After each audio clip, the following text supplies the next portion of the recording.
Can't let it down, leave. Can't let it down. Can't let it down. Can't let it down, leave. Can't let it down, leave. Can't let it down. Yeah. California in this bitch. Let's get busy like a boss, like a boss. Mga tenga sa amin na hindi pwedeng kasama. Okay, this is the Statesman. Welcome back sa The Sit Down Podcast. So, question is about sa LGBTQ. Anong insights nyo doon? Tungkol sa gender. Paunahin mo na si Dahil Cholo dyan. Kapil Cholo. Kap Tyron. Ito pagdating dyan sa LGBTQIA na yan, na dati LGBTQ lang, ngayon ang dami na di ba? Para sa akin lang kasi bro, siguro yung gender equality, merong part na naabuso din ng ibang members ng LGBTQIA yung part na yun. Kumbaga yung parang, alam mo yung nangyari last time yung sa QC, yung, ano ba yun, yung Pride Month? Correct me if I'm wrong, Pride Month? During that Pride Month, anong nangyari? Anong mga shits yung mga lumabas? Sa mga kilala pang mga personalidad, like kay Aura. Gets? Kay yung sa drag queen? Isa, pangalawa. Meron pang pangatlo nakalimutan ko lang, nawala lang sa isip ko Kumbaga yung parang binigyan lang nila ng parang lakas ng loob yung ibang mga parang mga member ng LGBTQIA na parang abusuhin yung part na yun, yung Pride Month na yun, which is wrong, bro.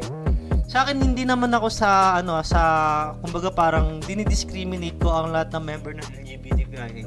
Kasi ultimo ako, kahit na meron akong kamag-anak na like mga bisexual. Pero, hindi naman sila yung ganun tipo ng tao na, alam mo yun, na yung parang balasubas, na yung parang umaabot sa punto na nagagawa nila yun. Pero sa akin lang, napaka-shit lang na sitwasyon na, putang ina, alam mo na nga sa sarili mong ganun ka na personalidad na may pangalan ka, inabuso mo naman. Ang mahirap pa doon, yun nga, tinik advantage mo, ang mahirap pa doon, nadadamay nadadamay yung mga ibang member ng LGBTQIA sa ginawa mong kagaguhan na yun. Di ba? Nananahimik. Ngayon, pumapangit tuloy yung tingin ng ibang tao sa kanila. Pero meron din naman talagang mga member ng LGBTQIA na mapang-abuso. At saka mga gaspak ng ugali. Usually sa mga... ewan ko usually na talagang nag-overpower sila pag nakikita ko yung karamihan ng mga gays ngayon Kasi ginagamitan na nila ng pera Kumbaga parang nag-overpower na sila bro Tsaka yung parang, alam mo yun, sobrang shit lang na parte na putang ina yung pagdating sa CR na yung sinita ka lang na dahil totoo nga naman, tang ina, retokada ka lang pero lalaki pa din. At saka bukod pa dyan, dalawang kasarian lang ang ginawa ng GOD na nakasulat sa Biblia, which is ang babae at ang lalaki lang. Pero hindi ko sinasabi na against ako sa community ng LGBTQIA. Sa akin lang, kumbaga parang alamin mo yung yung boundaries mo. Yung limits mo. Set the boundary. Kung member ka ng LGBTQIA, know your boundaries, bro. Yun lang naman yung akin, yung opinion ko. Based on my own opinion regarding sa question na yan, napakaganda naman yan. Ano nga ba yung LGBTQ plus community? Ano nga ba yun? Ano ba yun, tol? Lesbian. Ano ba yun? Based sa gender ba yun? Sa gender? Gender ba yun? Gender. So, LGBT. Lesbian. Bisexual. Lesbian, gay, bisexual. Pabayaan natin yung iba. Anyway, bakla, tomboy, di ba? LG, di ba? Lesbian, bakla. Transwoman. Yeah. Anyway, regarding naman dyan sa insight ko, tol, just to give sympathy. Just to give sympathy doon sa mga member ng LGBTQ++ community na yan. So, I think ang observation ko, naging nature na nila yung pagiging arrogant, tol. Yung pagiging arrogant. Why? Kasi gusto mong i-impose yung hindi natural. 'Di ba? Pag gusto mong ipilit yung hindi natural, that's being arrogant, 'di ba? That's being arrogant. Gusto mo na sabihin mo na, yo, sa CR na yan, pwede ako dyan, kahit na hindi ka naman talaga po pwede dyan. Di ba? Hindi natural na ang lalaki, ang may titi, pumapasok dito sa ano na may pepe. Di ba? Hindi natural. So, that's being arrogant. Di ba? That's being arrogant. So, Sabi mong patol pa yan, di ba? yeah. So, that's being arrogant. So, naging nature nila ang pagiging arrogante. But, just to give sympathy sa kanila and look on the bigger picture, tol, biktima din sila. Why? Because they are being... Victim of what? They are influenced, tol. They are influenced. They are being influenced on higher beings. Kasi, based on biblical scriptures, for we wrestle not against flesh and blood, but against principalities, against power, against rulers of darkness of this world. Which simply imply, elaborate natin, tol, na hindi lang talaga tayo ang namumuhay dito. Mayroong mga principalities dyan na mga divine beings, na mga makakapangyarihan na kayang umimpluwensya sa magiging behavior ng tao. And what I think, man, ang mga member ng LGBTQ+ community is being influenced. Ano yung pinakamagandang reference natin doon, tol? Dumadami sila nang hindi naman sila nanganganak. Hindi naman sila nagmumultiply. So, doon pa lang makikita natin na merong form o methodology kung paano din sila mag-recruit. 'Di ba? Kung paano din sila nakakapang-impluwensya. 'Di ba? Kung paano din sila nakakapang-impluwensya. So, hindi 'yun kapangyarihan lang ng tao, tol. Hindi lang 'yun sa kagagawan ng tao lang. It is on the higher being, man. So, we need to you need to acknowledge. So, sa mga member ng LGBTQ+ community na yan, you need to acknowledge and to open up your eyes na you are being manipulated ng mga higher beings. Hindi nyo man nakikita yan, but they do things to confuse you, di ba? Regarding dun sa feelings mo. Ganito kasi yan eh. Kaya nagiging crazy ang madami. Nagiging crazy din sila. Kasi, iba ang feelings ko sa iba ang logic ko. Pag hindi nagtugma ang logic mo at ang feelings mo, maguguluhan ka na. Iba ang tinuturo ng mundo sa iba ang nararamdaman mo. Iba ang ipinapa-feel sa'yo.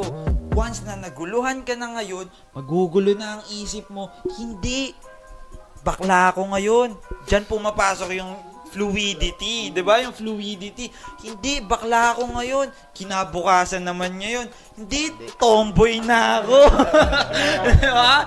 Ayun yung gusto i-propagate ng mga yan eh, 'di ba? Yung gusto i-propagate nung mundo. Gusto din tayo, sa totoo lang, meron din talagang mga tao naman, makapangyarihan na tao na gumagawa ng batas o gustong magpasok ng batas dito sa bansa natin para i-set up ang mga tao na maging magulo ang kaisipan.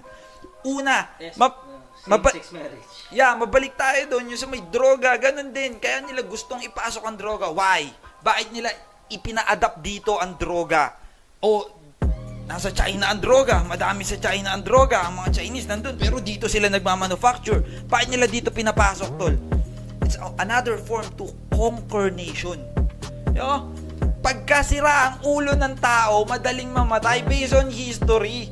Based on history sa Great Britain yata yan, kinonquer nila ang Taiwan, I think Taiwan, yung pinagsisya nila, ina-addict nila yung opium, ina-addict nila sa opium. Yung mga high na ang mga tao, sira na ulo, madali ng wala na, hindi na active mag-isip, 'di ba? Hindi na sharp, 'di ba? Bumaba ang depensa ngayon. Pang, madaling pagpapatayin. Ang magandang reference diyan, tol, that's form of to conquer. ang isa sa reference niya sa Bible, tol, yung kung paano ginagawa yung ganyang strategy, tol, yung sa book nila Jacob, yung pinagpatuli nila yung mga yung mga ibang lahi, ang ginawa nila, pinatuli nila, sinabi nila, hindi mo po pwedeng pakasalan ng asawa na, kasi ni-rape yung kapatid nila gusto nilang bumawi, di ba? Gusto nilang bumawi. O sige, tatanggapin namin na kayo, na maging kalahi namin kayo. Pero kailangan, magpatuli kayo. Lahat kayo, mag-circumcise kayo. O ngayon, lahat nagpatuli, lahat ng kalalakihan. Nangangamatis na yung mga essence ngayon, tol. Sakit nun, di ba? Nilalagnat, Pero mo, 2-3 lang ang pumatay. Walang laban Ganon din ang ginawa, 'di ba? Pinababa ang guard mo ng mga tao, nilo-lower ang guard. Then pagka-lower na ang guard mo, madali ka na ma-conquer. Yeah. And they know that if they control the heart and the mind of people, people will follow. Alam din nila 'yon na pagka na-control nila gamit ang droga, ang isipan ng tao at ang puso ng tao, nakadepende sa droga, ang feelings ng tao, they can easily conquer that nation. Ganun din pagdating dyan sa impluensya ng LGBTQ na yan. Kaya merong mga tao din talaga na nagpo-propagate niyan. Alam mo, ang galing nga na naka-invento niyan nung logo niyan, nung logo. Why siya, tol? Kasi ganito gumalaw si Taning Ganito gumalaw si Taning, tol Yung best friend ng mga salbahing. Ganito, tol. Hindi yan naharap sa'yo, napangit siya. Naharap yan sa'yo, kaibigan mo ako, mapagkakatiwalaan mo ako, di ba? Katulad ng ginawa doon sa Book of Genesis pa lang, kay Eva, ilansi niya, di ba? Basically, alam nila ang salita ni Most High. Pero gagamitan nila ng trick yan. Onting dagdag, onting bawas. Kaya nga ang isa sa pinakamahirap mong makasama sa circle mo, yung taong sinungaling, tol Kasi kung sa maliit na bagay, hindi mo mapagkakatiwalaan. Hindi mo mapagkakatiwalaan sa malaki lalo yan, di ba? Sa maliit na bagay, nagsisinungaling ka Paano na pagka milyones na usapan dito, di ba? Sa piso nga, kinukupitan mo ako. Matik sa milyonan, tatablahin mo din ako kasi nakaya nga ng konsensya mo yung piso Pwede mo nga sa akin, sige, balado ko na lang siya. Yaman na yan, piso lang naman yan. Pero hindi kinupit mo Kinupit mo, binulsa mo Paano pa yung milyon? Basically, mabalik tayo, ganun gumagalaw ang sistema tol ng ganun gumagalaw sa kanila. Na pinapakita sa kanila, nakakampi nyo ako, 'di ba? Ganto nyo ako. Yung gumawa ng logo niyan tol, napakalawak ng knowledge niya. Nakita ko ng knowledge niya sa Bible. Kasi ang ginamit niya is yung covenant sign, yung rainbow. Ayun yung sinabi ng Diyos yung pagkatapos niyang magbaha, yung great flood. Sinabi niya, ito ang simbolo na hindi ko na ulit gugunawin ng mundo. Kaya ayun ang ginamit niya. So, ano yun? Ano ang tinatanim niya sa isip ng tao? Okay lang na maging ganyan kayo. Hindi na kayo gugunawin ng Diyos. Hindi na tayo gugunawin ng Diyos. Okay lang yan. 'Di ba? Na magagaganyan kayo kahit na against sa batas ng Panginoon, yung gawin nyo. Kahit na ginawa kayong lalaki, magpakababae kayo, hindi na tayo babain ng Diyos. Ayun yung gusto nilang ipakita doon sa sign na yun. Sa logo na yun. Yeah! Ayun ang binibenta nila sa kaisipan ng mga kabataan. Na kahit magbasa ka ng Bible, meron silang katwiran. Hindi ka nagugunawin, huwag kang mag-alala. Kaya nilang i-justify. Stimulation, bro. Yeah, Stimulation. They program you para maging ganon. Kumari stimulation yun. Alam mo yun? Kumbaga stimulation, you have sabi nga na, diba, nila na stimulation na parang ang tao daw is nakaprogram para gawin to. Parang ito, nakaprogram na para gawin natin to. Sila nakaprogram na parang maging ganon. Tama ba? Yeah. Dahil namamanipulate sila ng mga matataas at powerful na tao. Okay. But at the end of the day, gusto ko lang maging mensahe sa inyo, lalo na sa mga LGBTQ. Seek first the kingdom of God and His righteousness, and all those things shall be added unto you. You need to acknowledge that God is King and He has law. Na pagka hindi mo tinupad yung mga batas na yon o hindi mo sinunod yung mga batas na yon, accept the fact or accept the consequences that you will be cursed, that you will be punished. But, mabait pa rin ang Panginoon. Kung meron kang pagkakataon na you want, that you can humble yourself, humingi ka ng tawad sa mga kamalian mo. Ngayon na-realize mo yung mga kamalian mo, na hindi pala talaga ako, hindi natural yung ginagawa ko. There's time for repentance.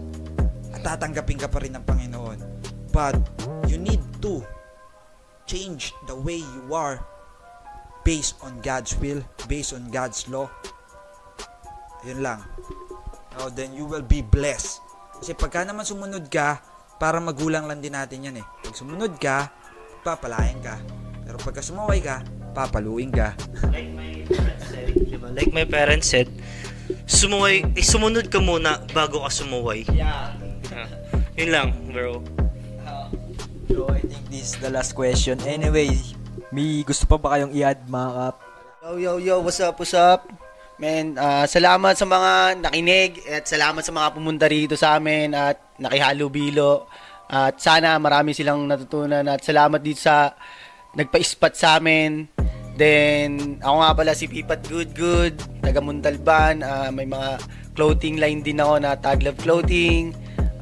Sa YouTube ko, Dubs Tags and Hasla. Check nyo na lang ako doon. Then, yun lang. Yo, Rocky Mayors, Antipolo City.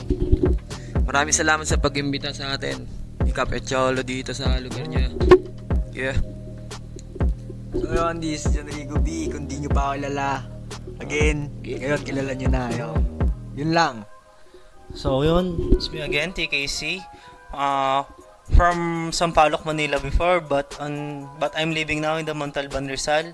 I just want to promote our tattoo shop in Cannabis Tattoo and body piercing, barbers also. And I want to thank to our sponsors na sa nagpahiram ng venue ngayon, na one of the legend from Manila, Mr. Grepor Butch Belica, isa sa pinakakilalang legend ng buong Manila. And I want to thank also sa mga kasama ko na nandito, the member of the Statesman. Yun lang, and you can follow me on my social media accounts on Instagram at Tyrone Kyle C, on my TikTok account. It's me, TKC. On my Facebook account, you just search my real name, Tyrone Kyle M. Cabrera. That's all. Thank you. Yo, this is Sandro again. Maraming salamat kung sino man yung mga nanood. Pero syempre, lalong-lalo na kay Mr. Butch Belica, tsaka kay Cap Cholo, tsaka sa mga kasama ko na rin dito.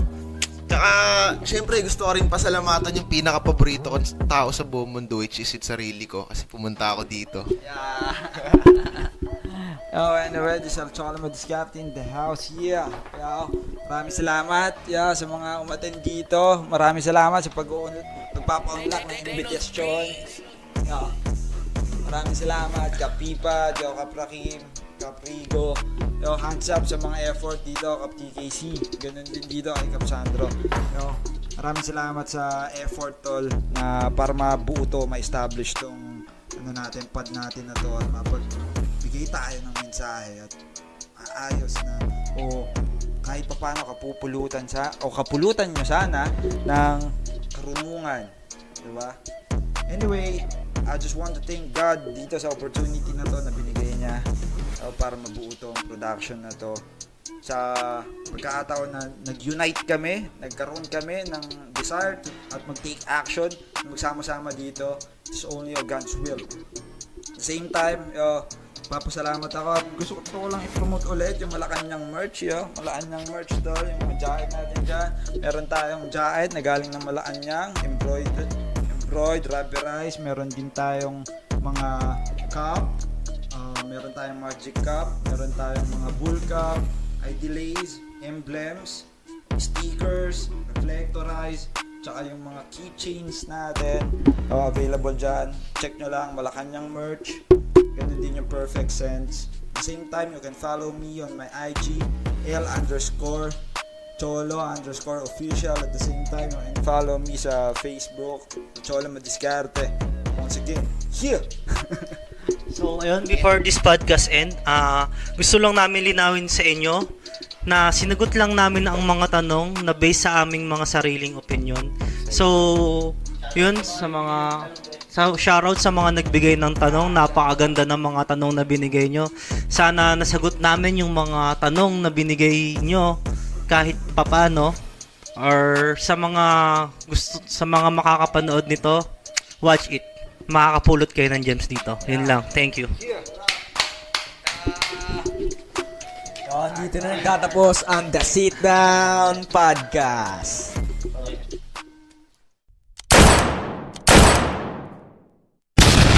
Kahit ka, versagad, gusto mong ka-feel hanggat mura, abusuin bagong maging M's. Bisik pero umuulan dito ng gems.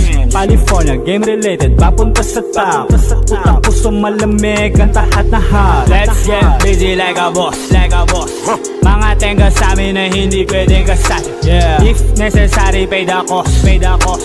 Sirkulo na solid, di kailangan ng madami. Yeah. Let's get busy like a boss, like a boss. Mga tenga sa amin na hindi pwedeng kasal. Yeah. If necessary, pay the cost, pay the cost.